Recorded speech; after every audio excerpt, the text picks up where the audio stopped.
ಇತ್ತೀಚೆಗೆ ಪ್ರಧಾನಿ ನರೇಂದ್ರ ಮೋದಿ ಅಧ್ಯಕ್ಷತೆಯಲ್ಲಿ ನಡೆದ ಆರ್ಥಿಕ ವ್ಯವಹಾರಗಳ ಸಂಪುಟ ಸಮಿತಿಯಲ್ಲಿ ಭತ್ತ, ರಾಗಿ, ಮೆಕ್ಕೆಜೋಳ, ಸಜ್ಜೆ, ಉದ್ದಿನಕಾಳು, ಹೆಸರುಕಾಳು ಸೇರಿದಂತೆ 14 ಮುಂಗಾರು ಬೆಳೆಗಳ ಕನಿಷ್ಠ ಬೆಂಬಲ ಬೆಲೆ ಎಂಎಸ್ಪಿ ಹೆಚ್ಚಳ ಮಾಡಿರುವುದು ಮೈಸೂರು ಜಿಲ್ಲೆಯ ರೈತರ ಮೊಗದಲ್ಲಿ ಮಂದಹಾಸ ಮೂಡಿದೆ.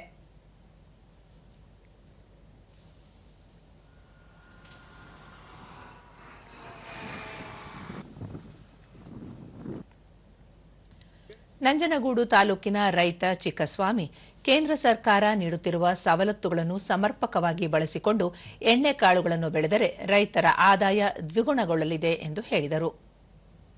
ಪಶುಗಳು ಹಾಕೊಂಡು ಎಣ್ಣೆಕಾಳುಗಳನ್ನು ಕಡಿಮೆ ಮಾಡ್ಕೊಂಡು ಬರ್ತಾ ಇದ್ದಾರೆ. ಈಗ ಅದೇ ರೈತರುಗಳು ಎಣ್ಣೆಕಾಳುಗಳ ಉತ್ಪಾದನೆ ಜಾಸ್ತಿ ಮಾಡಕ್ಕೆ ಕೃಷಿ ಇಲಾಖೆಯಿಂದ ಸಾಕಾದಷ್ಟು ಸವಲತ್ತುಗಳು ಸಿಗ್ತಾ ಇದೆ. ಅದನ್ನ ಪಡ್ಕೊಂಡು ಪ್ರತಿಯೊಬ್ಬ ರೈತರು ಪಡ್ಕೊಂಡು ಎಣ್ಣೆಕಾಳುಗಳನ್ನ ಯಾಕೆ ನಾವು ಅಭಿವೃದ್ಧಿ ಮಾಡ್ಕೊಂಡು ಹೋಗಬಾರದು?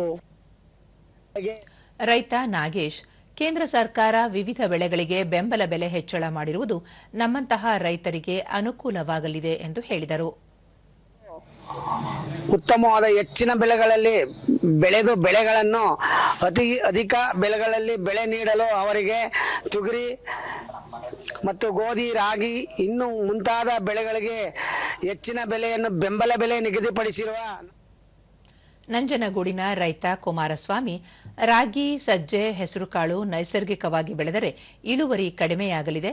ಕೇಂದ್ರ ಸರ್ಕಾರ ಬೆಂಬಲ ಬೆಲೆ ಹೆಚ್ಚಿಸಿರುವುದರಿಂದ ಬೆಳೆ ಬೆಳೆಯಲು ಸಹಕಾರಿಯಾಗಲಿದೆ ಎಂದು ಹೇಳಿದರು.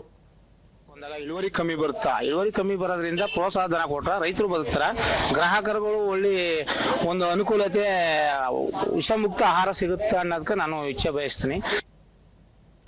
ಮತ್ತೋರ್ವ ರೈತ ಲೀಲಾಮೂರ್ತಿ, ಕೇಂದ್ರ ಸರ್ಕಾರ ಎಣ್ಣೆಕಾಳುಗಳಿಗೆ ಬೆಂಬಲ ಬೆಲೆ ಹೆಚ್ಚಿಸಿರುವುದು ಸಂತಸ ತಂದಿದೆ. ತೋಟಗಾರಿಕೆ ಬೆಳೆಗಳಿಗೂ ಬೆಂಬಲ ಬೆಲೆ ನೀಡಿದರೆ ಎಲ್ಲರಿಗೂ ಅನುಕೂಲವಾಗಲಿದೆ ಎಂದು ಹೇಳಿದರು. ಬೆಂಬಲ ಬೆಲೆಯನ್ನ ಕೊಡ್ತು, ಆ ಒಂದು ಸದುಪಯೋಗ ನಮ್ಮ ರೈತರಿಗೂ ಕೂಡ ತುಂಬಾ ಅನುಕೂಲ ಆಗಿದೆ ಅಂತ ನಾನು ಮತ್ತೆ ನಮ್ಮ ಗ್ರಾಮಸ್ಥರು ಭಾವಿಸ್ತಾ ಇದ್ದಾರೆ.